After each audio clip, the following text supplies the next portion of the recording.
BSc third year का first paper relativity start करते हैं, जो कि हमारा पहला लेक्चर है।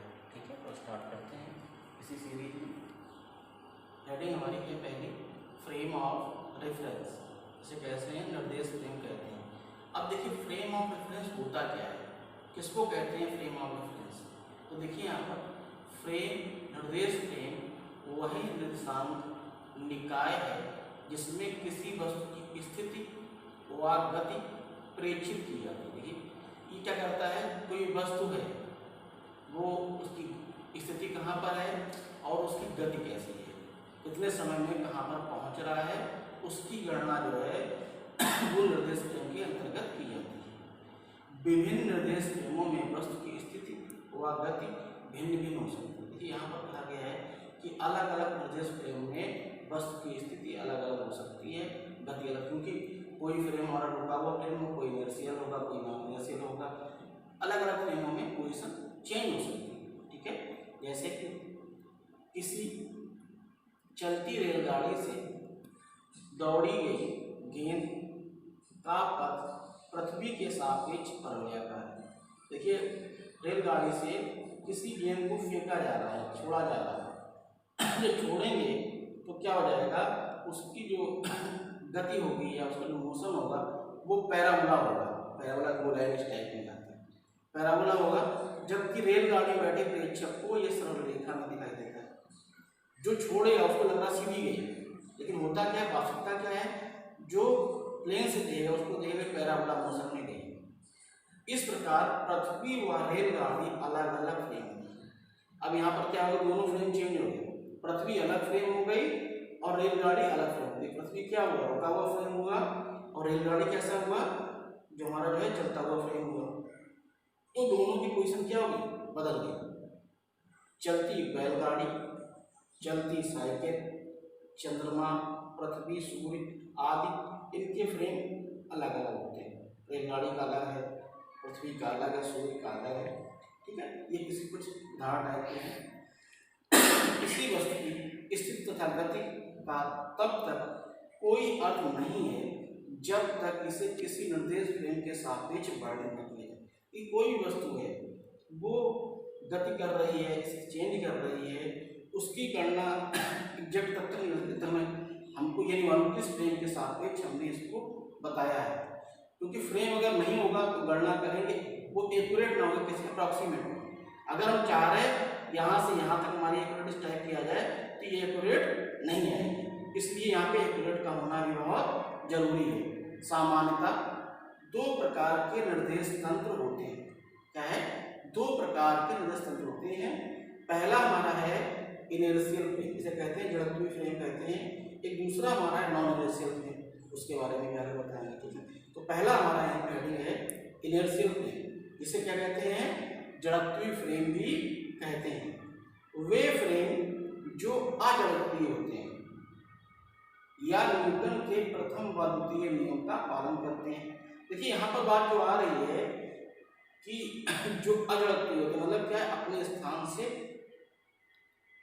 हटते नहीं है, जिनका कि वेग नियत होता है और त्वरण नहीं होता। त्वरण मतलब इसका कि त्वरण शून्य हो। इसके अलावा न्यूटन के नियम, पहला नियम और दूसरा नियम, उसका पालन करते हैं, वो कहलाते हैं इनर्शियल फ्रेम। क्या कहलाते हैं, इनर्शियल फ्रेम कहलाते हैं। देखिए हमने यहाँ पर क्या किया है, कुछ बताया इसके बारे में। दो फ्रेम बना दिए, रेस्ट फ्रेम बना दिए, यूनिफॉर्म मोशन वाला फ्रेम बना दिया। ये हमारा रुका हुआ फ्रेम यस है, ये एस फ्रेम।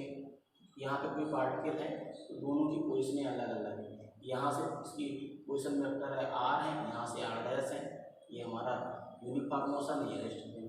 देखिए माना कि किसी निर्देश तंत्र जिसके सापेक्ष कोई पिंड गतिशील है के निर्देशांक एक्स वाई जेड। देखिए यहाँ अब देखिए पी पॉइंट हमारा जो है इसके निर्देशन क्या है, एक्स वाई जेड, किसके लिए, इस रुके हुए फ्रेम, और जो गतिशील है उसके लिए क्या है, X dash Y dash Z dash D dash. तो यहाँ पर बात क्या कर रहे हैं कि जो फ्रेम हमारा क्या है, गतिशील किसके साथ, इसके साथ, इसके निर्देशांक क्या एक्स वाई जेड। यदि पिंड पर कोई बाह्य बल आरोपित ना हो, अगर पिंड पर कोई बाह्य बल ना लगाया जा रहा, यानी कि बाह्य बल की अनुपस्थिति में, तो ये बाह्य बल नहीं होगा तो लगने वाला बल क्या हो जाएगा, जीरो हो जाएगा। देखिए यहाँ पर F बराबर होता है m × d, अलग अलग अक्ष x अक्ष है, y अक्ष है, z अक्ष है। अगर हम बात करते हैं x अक्ष की, तो यह बराबर ma और m d² x/dt² = 0। तो यहाँ पर क्या हो गया, x अक्ष के सापेक्ष लगने वाला बल 0 है। m d² y/dt² = 0, यानी y अक्ष के सापेक्ष लगने वाला बल 0 है। इस प्रकार से देखिए यहाँ पर m d² x/dt² = 0, m d² y/dt² = m d² z/dt = 0। देखिए तीनों अक्षों के सापेक्ष है लगने वाला बल हमारा 0 है। अगर हम यहाँ पर इस m को राइट हैंड साइड में ले जाएं तो समथिंग अपॉन 0 भी 0 होता है। तो यहाँ पर क्या हो जाएगा, m यहाँ पर जो है नीचे चला जाएगा, तो d² x/dt² = 0, d² y/dt² = 0, d² z/dt² = 0, यानी कि तीनों का जो हमारा मान है वो हमारा 0 हो जाएगा। इसके अलावा देखिए जो d² x/dt² है, ये क्या है, ये है हमारा त्वरण, क्योंकि dx/dt = b होता है। जब डबल इंटीग्रेशन करते हैं तो वो हमारा बन जाता है एक्सप्रेशन, यानी क्या है कि ये जो त्वरण है वो हमारा क्या हो गया, 0 हो गया।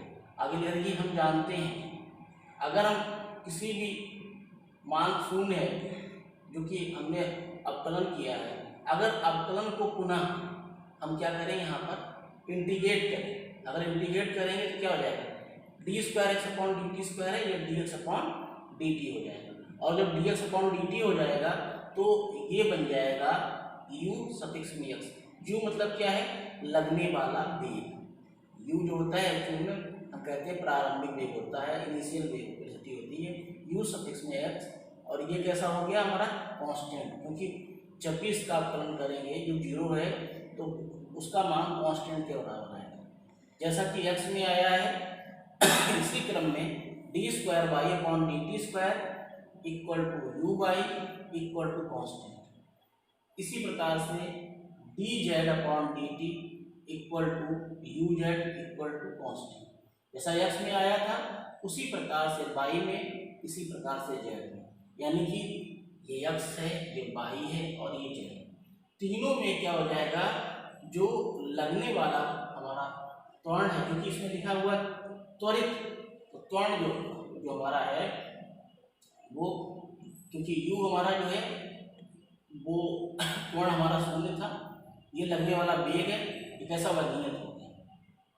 क्योंकि न्यूटन का नियम जो है वो ये बताता है कि यदि कोई वस्तु स्थिर है तो स्थिर रहेगी, एक समान वेग से गतिमान है तो गतिमान रहेगी, जब तक कि उस पर बाह्य बल नहीं आएगा। बाह्य बल की अनुपस्थिति में वह अपनी अवस्था को परिवर्तित नहीं करे। तो यहाँ पर देखिए एक समान वेग से गतिमान हो गया, यानी क्या हो गया, कांस्टेंट हो गया।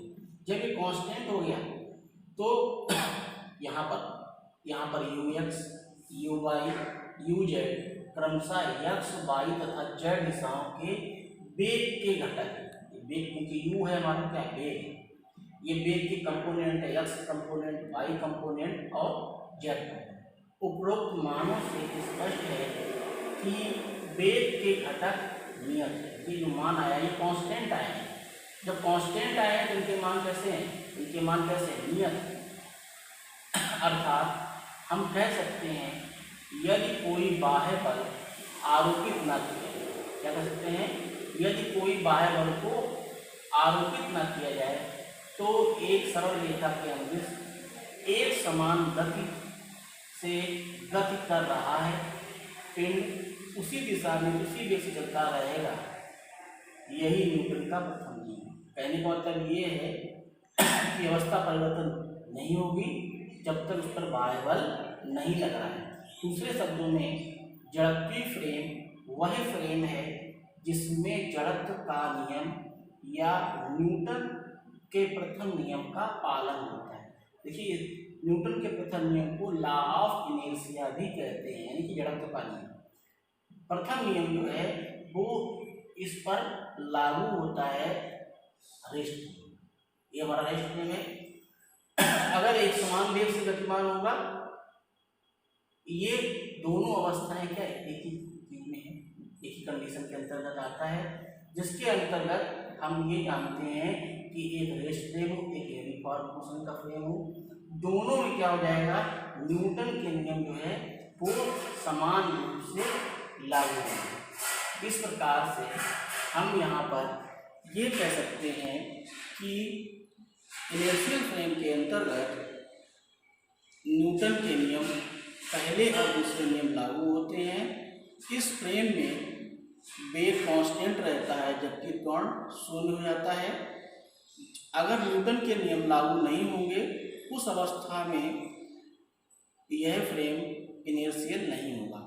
इनर्शियल फ्रेम के अंतर्गत दोनों फ्रेमों का होना अति आवश्यक है। आज के लिए बस इतना ही। धन्यवाद।